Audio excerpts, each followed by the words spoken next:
tells us that sequels are rarely an easy prospect. This is because often we are dealing with two very different approaches to such an undertaking. Executives are mainly concerned with maximizing profits. Audiences largely don't care about such things and just want a well-made movie. They crave more of the same, yet something rewardingly different, an extension of the original narrative that somehow dodges the inherent hazards of sequelitis. Ultimately, pleasing one party often means alienating the other. Today we live in an era in which sequels, trilogies, and whole cinematic universes are planned in advance, with everything micromanaged within an inch of its life. Back in the 1980s, not everything was so preordained. Sure, it was a decade of the numbered sequel. Friday the 13th, as an example, spawned 7 before the decade was up. But fewer properties were planned as a franchise, including Friday the 13th itself. Some of the decade's most popular and creatively satisfying films were originally made as standalone features and were ultimately brought back for sequels based on box office returns, and others finding success on the booming home video market. We're talking Ghostbusters, Beverly Hills Cop, The Karate Kid, Lethal Weapon, Die Hard, the list goes on. Fewer still forge iconic characters who inspired franchises with seemingly unending lifespans. The Terminator, Predator, RoboCop, and back in 1984, director Wes Craven's spin on a traditional slasher film, A Nightmare on Elm Street. Please, God. This is God. Quick history lesson. After the sleeper success of the original Elm Street, director Wes Craven was jettisoned by New Line head honcho Robert Shaye, and a quickie follow-up was rushed into production, leaving the creative side of the project somewhat in a state of flux. The only returnee from the first film was, of course, Robert Englund as Freddy Krueger, and a whole new story was cooked up. But without Craven's hand on the wheel, the plot details got a little sketchy. Robert Shaye later said in a 2019 interview with MovieWeb, "To tell you my honest opinion, at the time we made the original, I was very disdainful of sequels. I thought it was a sort of chintzy and cheap way for movie makers to go. However, when you need product and you've got something where the money has been spent on marketing and you've got an audience, well, I started to realize that there's nothing wrong with people who go to buy hamburgers twice a week. You don't have to serve them broiled pigeon one night because it's a new idea. Serving a great burger is worthy in its own right, even if it is a sequel."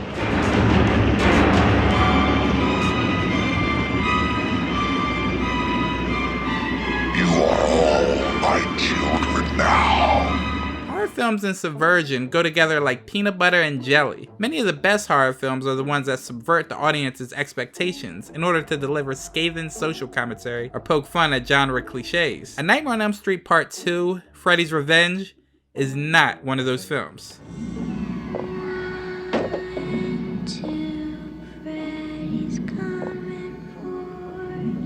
This particular entry in the Elm Street franchise is one that people have pored over and debated upon for ages now, and with good reason. For this is the only film in the series that seems to not have a true identity. This is what you might call a perpendicular sequel, a film that draws from but doesn't interpose with the original, and launches off in a whole different direction. If there ever was a movie that fits the bill, it's A Nightmare on Elm Street Part 2.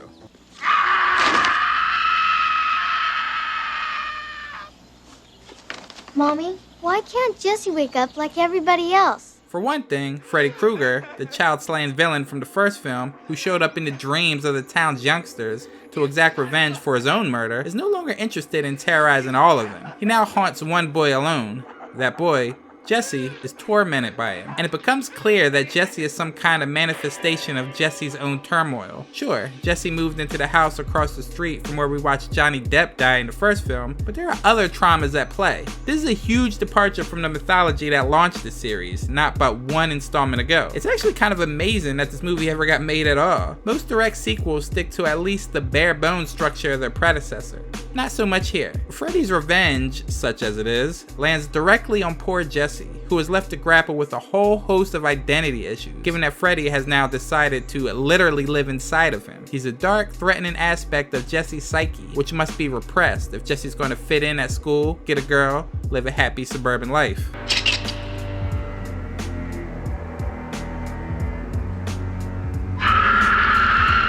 Jesse is a far cry from our once protagonist Nancy, He's a whiny, uncharismatic klutz whose own family seems to not like him very much, showing nothing but annoyance when Jesse cries out in terror at night. When he's not awkwardly bumping drawers shut with his backside, or being de-pantsed by his new best friend Grady. Nice ass.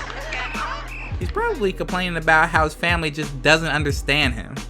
Look, you can't talk to me like that. It's safe to assume that the drop-off in quality is largely due to the absence of director Wes Craven, one of the best horror maestros in the business. A young man named Jack Shoulder has taken the reins, and he botches things pretty absolute.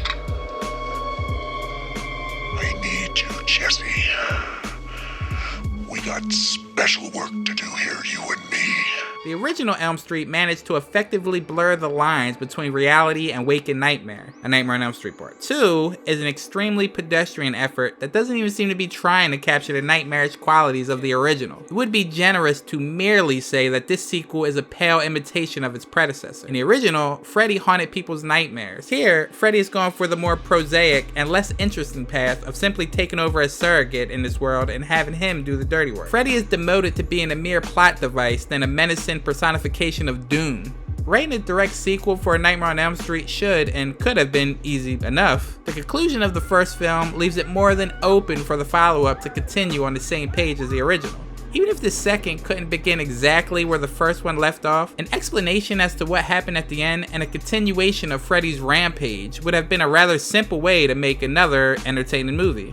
This is the first and biggest way in which the film takes a misstep. While the decision to make the sequel different is to be applauded, the specific difference here throws away the major strengths of the original film. Part of what made A Nightmare on Elm Street such a solid horror film, as previously stated, was the dreamlike quality of it, where one can never be quite certain where the reality ended and the dream world began. Here, Jesse's nightmares are fairly obvious, and most of the attacks comes when he's awake. Perhaps this is taking things too literal, but it seems that a nightmare film ought to very much involve nightmares. Speaking of nightmares, what's up with these two girls at the beginning of the film?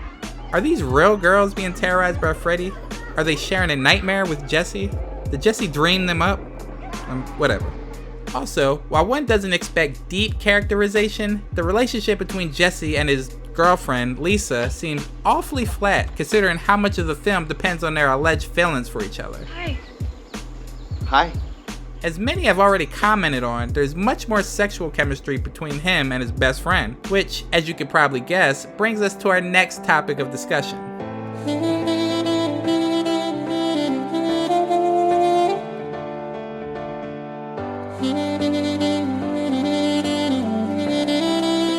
The most talked about element of this film, of course, is how blatantly queer it is.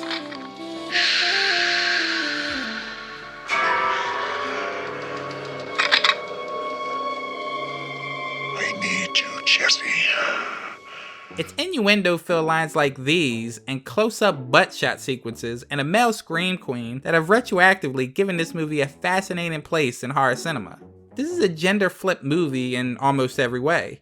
Welcome to Elm Street, the sequel, where the girls are hornier than the men. So you getting any yet, Lise? Yet there are 3 men's locker room scenes. More time is spent on boys wrestling each other and hanging out in locker rooms than just about anything else. Assume the position. Jesse runs from his parents when they ask about his girlfriend, and after getting hot and heavy with her, he runs back to his boy/friend's place. Jesus Christ! You scared the shit out of me, man. Running away from his girlfriend is how Jesse spends a hefty chunk of time. As a Nightmare on Elm Street movie, this fails, especially on the part of Freddy's revenge. But as an 80s horror movie, it is unique. I need you, Jesse. It's not the subtext itself that's the problem, per se. It's the effect that it has on the emotional overtones of the plot. Do you feel anything? The relationship between Jesse and his girlfriend drives much of the plot, but at no point does that relationship feel believable. It's difficult to buy into Lisa's cries that she loves Jesse, when one barely gets the impression that they're more than passing acquaintances.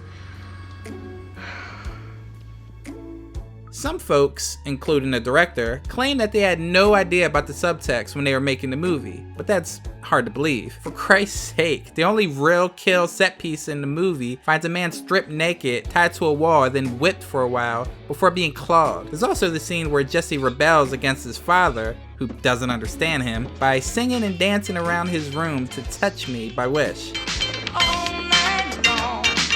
And who can forget this exchange? Something is trying to get inside my body. Yeah, and she's female and she's waiting for you in the cabana. And you want to sleep with me. So, how does a girl get inside?